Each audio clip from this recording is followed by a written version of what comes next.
अस्सलामुअलैकुम friends and welcome back to cook with Raini's kitchen. आज मैं आपके साथ शेयर करने वाली हूँ मखाने और गोंद से बनने वाले एक ऐसे लड्डू की रेसिपी जिसे बनाना बेहद आसान है और टेस्ट में तो ये लाजवाब है। या आप ऐसे भी कह सकते हैं कि सर्दियों में बहुत सारी ताकत आपको देने वाला है, एनर्जी का भंडार है और सेहत के लिए रामबाण। कमर दर्द में या सिर दर्द, किसी भी तरह के जोड़ों का दर्द और बहुत सारे ऐसे हेल्थ इश्यूज़ हैं जो डे टू डे लाइफ में हमें फेस करने पड़ते हैं और ठंड में ये सारी चीज़ें बहुत ज़ोर दिखाती हैं। अक्सर हमारी जो जोड़ों में दर्द, कमर दर्द, ये सारी चीज़ें ठंड में ही निकल कर आती हैं और ज़्यादा इसमें पेन होने लगता है और ज़्यादा तकलीफ़ें बढ़ जाती हैं। तो ऐसे में प्रिकॉशंस लेना बेहद ज़रूरी है। तो आज मैं आपके साथ एक ऐसी रेसिपी शेयर करने वाली हूँ जिसे इंक्लूड करेंगे अगर आप अपनी मॉर्निंग रूटीन में, तो रोज़ एक लड्डू खाने से आपको बहुत सारे बेनिफिट्स देखने को मिलेंगे और सेहत में तो ये बहुत अच्छा है। तो इसे बनाने के लिए सबसे पहले मैंने लिए हैं मखाने। यहाँ पर सारी चीज़ें मैं इक्वल अमाउंट में यूज़ करूँगी, जितने भी इंग्रेडिएंट्स हैं सब एक अमाउंट में यूज़ करूँगी, तो कोई दिक्कत नहीं होगी, कोई भी इसे आसानी से बना सकता है। यहाँ पर मैंने सबसे पहले मखाने को ग्राइंड करने के लिए डाल दिया था और ये देख सकते हैं आप, बिल्कुल फ़ाइन सा इसका पाउडर नहीं किया हमने, बस दरदरा सा इसे इस तरह से ग्राइंड कर लिया है। आप चाहें आप इसे और बारीक कर सकते हैं, लेकिन मैंने बस इसे पाउडर से थोड़ा-सा ज़्यादा दरदरा रखा है। नेक्स्ट हमने यहाँ पर एक कढ़ाई को हीट कर लिया है और यहाँ पर थोड़ी मोटी तले की कढ़ाई मैंने यूज़ की है। इसमें सबसे पहले ऐड कर दूँगी ये गोंद, और गोंद को यूज़ करने से पहले आप उसे एक दफ़ा या तो सनलाइट में रख दें, जिससे कि ये बिल्कुल सीला ना रहे, और या फिर आप ऐसा कर सकते हैं, इसे कुछ देर के लिए ओटीजी में रख सकते हैं, जिससे कि ये बिल्कुल भी सीला नहीं रहे। और सारी चीज़ें जैसे कि मैंने कहा था मैं इक्वल अमाउंट में यूज़ करूँगी। सर्दियों में गोंद को अपनी डाइट में इंक्लूड करने के बहुत सारे बेनिफिट्स तो आपको पता ही होंगे और बहुत ज़्यादा हेल्पफुल है ये अगर जोड़ों में दर्द रहता है और किसी भी तरह का आपको दर्द है, हड्डियों से रिलेटेड कोई भी तकलीफ़ है, तो उसमें ये बहुत हेल्प करता है। तो आप इसे ज़रूर ऐड करें और ज़्यादा से ज़्यादा डालें। तो सबसे पहले मैंने गोंद डाल दिए और इसके बाद मैंने इसमें घी ऐड कर दिया है।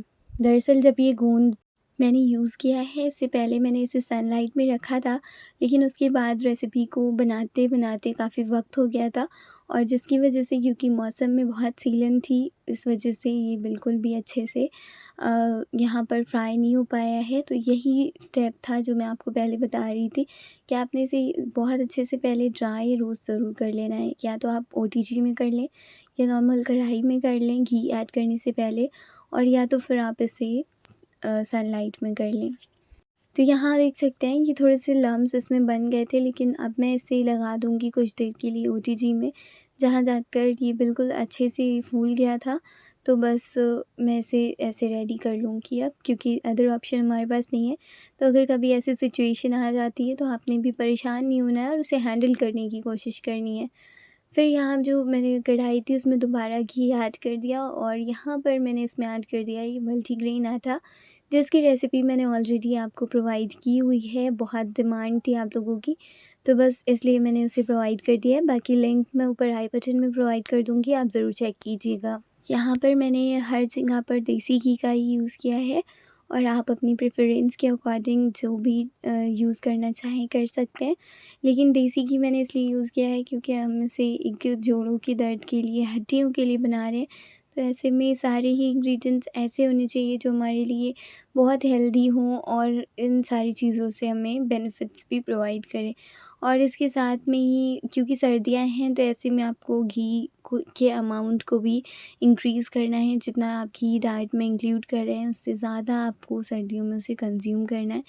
और क्योंकि हम यहाँ पर आटा यूज़ कर रहे हैं, इसलिए आपने इसे बहुत अच्छे से रोस्ट कर लेना है और अच्छे से चलाते रहें, नहीं तो ये एक साइड से डार्क हो जाएगा और इसका कलर नहीं चेंज होने देना है। बस आप चाहें, अगर हैंडल नहीं कर पा रहे, तो बीच-बीच में घी ज़रूर इसमें ऐड करते जाएँ और फ्लेम को लो कर दें। और इसके बाद आपने इसे तब तक भूनना है जब तक इसमें से बहुत प्यारी-सी एक रोस्ट होने के बाद जो स्मेल आती है, वो नहीं आने लगती।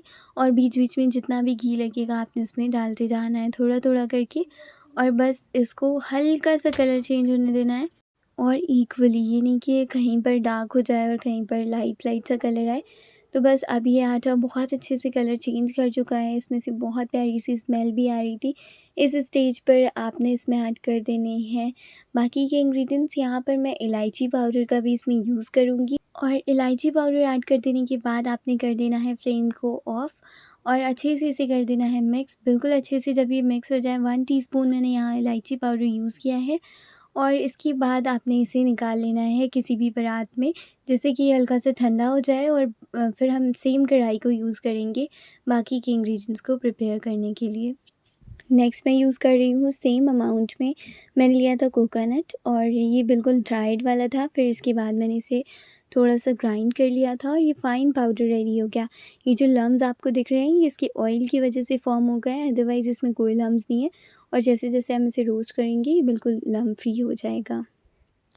तो यहाँ पर मैंने बिल्कुल सेम अमाउंट में सारी ही चीज़ें यूज़ की हैं। अगर आप चाहें तो आप थोड़ा-सा कम या ज़्यादा कर सकते हैं और आटे की जो क्वांटिटी है उसे बढ़ा सकते हैं। अच्छा, इसे क्योंकि इसमें बहुत सारा ऑयल होता है और जैसे-जैसे हम इसे रोस्ट करना शुरू करते हैं, रिलीज़ होने लगता है, तो आपने बस इसे हल्का-सा कर लेना है कि इसमें स्मेल आ जाए बहुत प्यारी-सी और इसके साथ में ही हल्का-सा कलर आ जाए। और 3 से 4 मिनट में ये बिल्कुल परफ़ेक्टली डन हो जाता है। तो आप अगर टाइमिंग के हिसाब से देखें तो 3 से 4 मिनट में बस ये कंप्लीट हो जाएगा। फिर आपने इसे भी एक परात में निकाल कर ठंडा होने के लिए साइड में रख देना है। अगेन सेम कढ़ाई को मैंने क्लीन कर लिया एक टिश्यू पेपर के साथ और इसके बाद मैं इसमें ऐड कर रही हूँ ये मखाने का पाउडर जो हमने स्टार्टिंग में बनाकर तैयार किया था। बस इसे भी हमें कर लेना है हल्का सा रोस्ट कि इसमें बहुत प्यारा सा गोल्डन कलर आ जाए और इसके साथ में ही 6 से 7 मिनट में ये कंप्लीट हो जाता है। तो बस आपने इसे धीमी आंच पर ऐसे ही रोस्ट करते जाना है। अच्छा, यहाँ पर जितने अच्छे तरह से आप सारी चीज़ों को रोस्ट करेंगे, जितना ज़्यादा टाइम देकर आप इसे रोस्ट करेंगे, उतने ही ज़्यादा टाइम तक ये लड्डू आप स्टोर करके रख सकते हैं। अच्छा, जब मैंने कोकोनट को रोस्ट किया था फिर मैंने उसमें कोई घी वगैरह नहीं ऐड किया था क्योंकि उसमें ऑलरेडी बहुत सारा ऑयल होता है जो कि रिलीज़ होने लगता है जैसे ही वो हीट होता है। और यहाँ पर मैंने क्योंकि इसमें कोई तरह का ऑयल नहीं होता, ये तो बस नॉर्मल रोस्टेड सीड्स होते हैं, तो बस मैंने इसमें थोड़ा-सा घी डालकर और इसे भी अच्छे से कलर आने तक की हर तरफ से स्टर करते हुए आपने इसे कर लेना है रोस्ट। अगेन बीच-बीच में आपको जहाँ पर भी नीड हो आप वहाँ घी इसमें ऐड कर सकते हैं और इसे बहुत अच्छे से रोस्ट कर लेना है। और वहीं दूसरी तरफ ये मैंने ओटीजी में लगा दिया था इन गोंद के पीसेस को, तो ये अब बिल्कुल अच्छे से हो गए थे, बिल्कुल भी ये कच्चे नहीं हैं अब। तो इस स्टेज पर मैं इन्हें ग्राइंड कर लूँगी और एक इस तरह से पाउडर बनाकर तैयार करूँगी। तो यहाँ पर हमारी सारी ही चीज़ें रेडी हैं। यहाँ आप देख सकते हैं ये हमारा आटा है, इसके साथ में ये जो गोंद हमने ग्राइंड करके रखा था और इसके साथ में ही मखाने और नारियल जिसे हमने रोस्ट करके रखा था। तो ये सारे ही इंग्रेडिएंट्स हमारे बिल्कुल डन हैं, देख सकते हैं आप। इसमें इतना ही कलर आना चाहिए और इससे ज़्यादा कलर आएगा तो बहुत ज़्यादा डार्क लड्डू बनेंगे और ऐसा हमें बिल्कुल भी नहीं चाहिए। और ऐसा भी नहीं है कि आपने इसे इतना रोस्ट कर लेना है कि ये बिल्कुल आपने जितने भी इसमें ऑयल्स हैं वो सारे बिल्कुल इसमें से गायब हो जाएँ। तो आपने इन सारी चीज़ों को ध्यान में रखना है और बहुत आसानी के साथ आप इन लड्डू को स्टोर करके रख सकते हैं। और मैं इन्हें कोई रेफ्रिजरेट नहीं करती, कुछ भी नहीं, बस नॉर्मल इसे किचन टॉप पर ही छोड़ देती हूँ और हर मॉर्निंग इसे यूज़ करना रहता है और ये हर मॉर्निंग मुझे फ्रेश मिलते हैं। तो यहाँ पर मैं यूज़ कर रही हूँ ये बूरा और मैंने बहुत कम बूरा यूज़ किया है यहाँ पर क्योंकि हम बहुत मीठा नहीं पसंद करते और मेन पर्पज़ तो इसे खाने का इसके जो इतने सारे बेनिफिट्स हैं वो है। और अगर आप ज़्यादा मीठा पसंद करते हैं तो आप बूरा इसमें यूज़ कर सकते हैं, आप जैगरी यूज़ कर सकते हैं, अदरवाइज़ आप इसमें शुगर का भी यूज़ कर सकते हैं, ग्राइंड करके उसे यूज़ कर लें। और यहाँ पर मैंने बूरा यूज़ किया है जिससे इसमें बहुत अच्छा सा एक टेक्सचर आएगा और बहुत कम बूरा यूज़ किया। एंड वैसे तो बूरा बहुत आसानी के साथ मार्केट में अवेलेबल है, लेकिन इन केस अगर आपको नहीं मिलता तो आप घर में बनाएं किस तरह से, इसकी रेसिपी मैंने ऑलरेडी अपने चैनल पर अपलोड कर रखी है। अब चलिए चलते हैं नेक्स्ट स्टेप की तरफ। क्योंकि ये सारे ड्राई इंग्रेडिएंट्स हल्के से ठंडे भी हो गए थे तो मैंने एक बड़े परात को यूज़ किया है और इसमें ये सारी चीज़ें एक साथ आपने डाल देनी है और इसके बाद इन सब चीज़ों को कर लेना है बहुत अच्छे से मिक्स। अब क्योंकि मैंने यहाँ पर अच्छे खासे अमाउंट में इसमें घी यूज़ किया था और मैं नहीं चाहती थी कि मुझे और ज़्यादा इसमें घी यूज़ करना पड़े, इसलिए यूजुअली मैं एंड में इसमें घी की जगह पर सबसे पहले मैं मिल्क को बॉईल करके रख देती हूँ और जब वो बिल्कुल रूम टेम्परेचर पर आ जाता है फिर मैं इसमें यूज़ करती हूँ। और ऐसा करने से आपने घी की ज़रूरत नहीं लगती और ज़्यादा। और आप चाहें तो आप घी भी यूज़ कर सकते हैं, लेकिन मिल्क को यूज़ करने से भी बहुत अच्छे रिज़ल्ट्स आए थे। मैंने काफ़ी दिन इसे स्टोर करके रखा, लेकिन कोई भी इसमें फ़र्क नहीं आया था इसके टेस्ट में, और बिल्कुल फ्रेश थे हमारे लड्डू।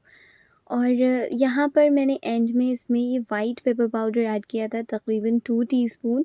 और ऐसा करने से, क्योंकि विंटर्स में बहुत ज़्यादा गला ख़राब हो जाता है और भी बहुत सारी दिक्कतें आती हैं, तो ऐसे में अगर आप वाइट पेपर पाउडर इसमें यूज़ कर लेते हैं तो उनसे भी आपको बहुत निजात मिलती है।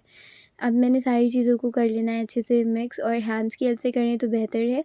और यहाँ पर आप देख सकते हैं ये जो मिक्सचर है हमारा हल्का सा ड्राई है। यूँ तो अगर मैं इसमें ऐसे ही बाइंडिंग करना शुरू करूँ तो बहुत अच्छे से बाइंडिंग हो जाएगी, क्योंकि घी के साथ अच्छे से बाइंड हो जाती हैं सारी चीज़ें। लेकिन अभी मैं इसमें थोड़ा-सा मिल्क यूज़ कर रही हूँ, और इंस्टेड अगर आप चाहें तो आप इसमें देसी घी का यूज़ कर सकते हैं। और मिल्क यूज़ करने से भी, जैसे मैंने कहा, कोई दिक्कत नहीं आती, बहुत अच्छे से स्टोर करके आप इसे रख सकते हैं। तो बस हम थोड़ा-थोड़ा सा इसमें मिल्क डालते जाएँगे, और जितना-जितना भी इसमें मिक्सचर कवर हो जाएगा, बस उतना आपने यूज़ करते जाना है, और इसके लड्डू बाइंड करके अपने अकॉर्डिंग जितना भी साइज़ आप पसंद करें, और बस आपने डेली 1 लड्डू इसमें खा लेना है। और इस 1 लड्डू को कंज़्यूम करने से आपकी बहुत सारे हेल्थ इश्यूज़ इंशाल्लाह बहुत जल्द दूर हो जाएँगे, और you can thanks me later. And अब आ जाते हैं अपने बहुत इम्पोर्टेंट वर्क की तरफ। तो बस आपने शुरू कर देना है लड्डू को बाइंड करना, और आप इसे रेफ्रिजरेट करके ना रखें तो भी कोई दिक्कत नहीं है। आप इसे नॉर्मल रूम टेम्परेचर पर स्टोर करके रख सकते हैं, और काफ़ी दिन तक ये इसी तरह से चल जाते हैं। तो आप विंटर्स में इसे 2 से 3 बार आपको बनाना पड़ेगा, और बहुत आसानी से आपकी विंटर्स हेल्दी और बहुत ही जॉयफुल गुजर जाएंगे। तो बस इस तरह से मैंने शुरू कर दिया इसकी बाइंडिंग, और आप इसी तरह की और रेसिपीज़ के लिए मेरे चैनल को ज़रूर सब्सक्राइब करें, एंड मेरी हेल्थ वाली प्लेलिस्ट को ज़रूर चेक करें, जिसको मैं एंड में आपको प्रोवाइड कर दूँगी। उसमें इसी तरह की और रेसिपीज़ आपको मिल जाएँगी। एंड और ज़्यादा न्यू रेसिपीज़ के लिए नोटिफाइड रहने के लिए आप मेरे चैनल को ज़रूर सब्सक्राइब करें, एंड पास में दिए हुए बेल आइकन को हिट कर दें, एंड फिर ऑल नोटिफिकेशंस पर क्लिक करना ना भूलें, जिससे कि लेटेस्ट अपडेट्स आप कभी भी मिस ना करें। एंड ये सारे लड्डू मैं इसी तरह से बनाकर तैयार कर लूँगी। उम्मीद करती हूँ आपको आज की रेसिपी पसंद आई होगी। अगर पसंद आई हो तो लाइक ज़रूर करें, एंड या this is it for my today's video. फिर मिलती हूँ आपसे एक नई और इंटरेस्टिंग सी रेसिपी के साथ। टिल देन, अल्लाह हाफ़िज़, take care, bye bye, see you all very soon in my next video.